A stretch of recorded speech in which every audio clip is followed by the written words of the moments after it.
ماشاءاللہ یہ تمہاری قاسم بھائی جنہیں بہت ہی پیارے انداز میں حضور کی بارگاہ میں نعت پیش کی. ذکر محبوب سے گھر بار سوارے جاتے ہیں، عاشق آ جائیں تو دل خود ہی نکھر جاتے ہیں.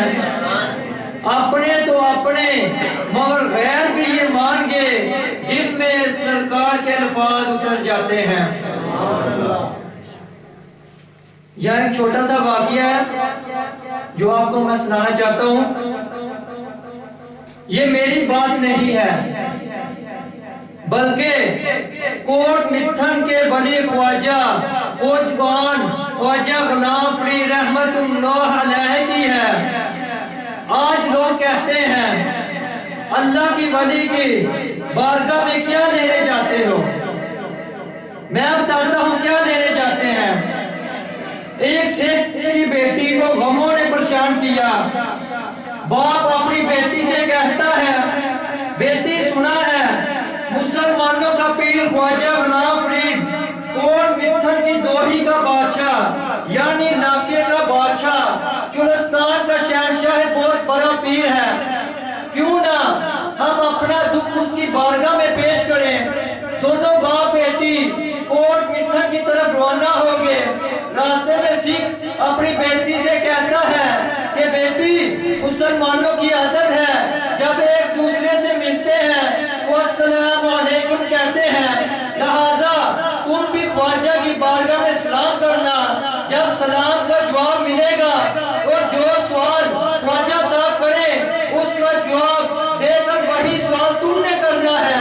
جب وہ دونوں باپ بیٹی خواجہ غلام فرید رحمت اللہ علیہ کے درباریہ عالیہ میں پہنچے، وہاں کیا دیکھتے ہیں؟ وہاں دیکھتے ہیں خواجہ صاحب کا دربار لگا ہے، مریدین بھی بیٹھے ہیں۔ سکھ اور اس کی بیٹی نے السلام علیکم کہا۔ میرے خواجہ رحمت اللہ نے نیکی نظروں سے وعلیکم السلام کہا، کیونکہ بیٹی بیٹی ہوتی ہے، یعنی وہ یہودی کو یعنی وہ عیسائی کی ہو چاہے وہ مسلمان کی ہو، بیٹی بیٹی ہوتی ہے۔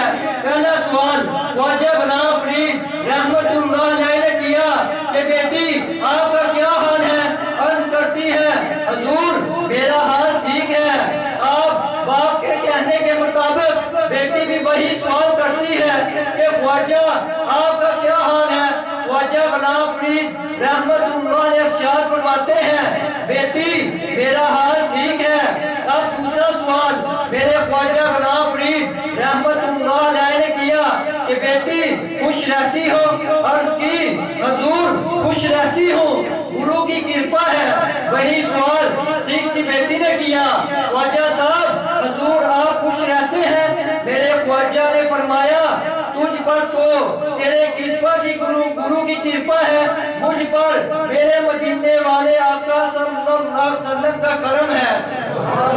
تیسرا سوال میرے خواجہ نے کیا، بیٹی تمہارے گوٹ کا کیا حال ہے؟ اس نے کہا، حضور میرے گوٹ کا حال ٹھیک ہے۔ سراکی میں گوٹ کہتے ہیں گھر والے کو، گوٹ کہتے ہیں دلہا کو، گوٹ کہتے ہیں خامن کو، گوٹ کہتے ہیں مجازی خدا کو۔ وہ کہتی ہیں، سائیں آپ کے گوٹ کا کیا حال ہے؟ آپ فرماتے ہیں، میرے بیٹی میرے گوٹ کا حال بہت اچھا ہے اور وہ مدینے میں رہتا ہے۔ اگلا اور آخری سوال میرے خواجہ نے کیا، بیٹی جب تمہارا گوٹ تجھے لینے آئے گا تم مجھ سے ملائے گی؟ وہ کہتی ہے، سائیں میرا نعرہ میرا گھر والا جب مجھے لینے آئے گا تو اسے آپ کی بارگاہ میں پیش کروں گی اور سلام بھی عرض کروں گی، وہ آپ کے قدم بھی چومے گا، آپ کے قدموں میں بیٹھے گا۔ خواجہ سائیں میں تو اپنے گوٹ کو پیش کر دوں گی، آپ سے ملاؤں گی، آپ بھی کرم کریں گے اور مجھے اپنے گوٹ سے ملائیں گے۔ حضرت خواجہ ہلے وجد میں آگے یعنی جوش میں آگے، ایک پردہ اٹھا، ایک نقاب اٹھا، ایک چرمن ہلا۔ سکھ نے دیکھا، سکھ کی بیٹی نے دیکھا، پورے عالم نے دیکھا، روہی کا ٹپا ہے، چولستان کی وادی ہے، سامنے سبز گنبد ہے، وہاں میرے آقا صلی اللہ علیہ وسلم تشریف فرما ہے۔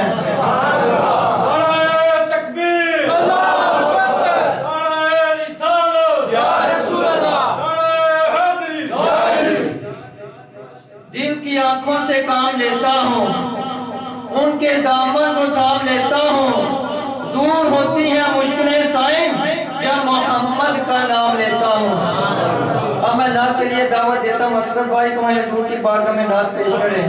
نعرہ تکبیر، اللہ اکبر۔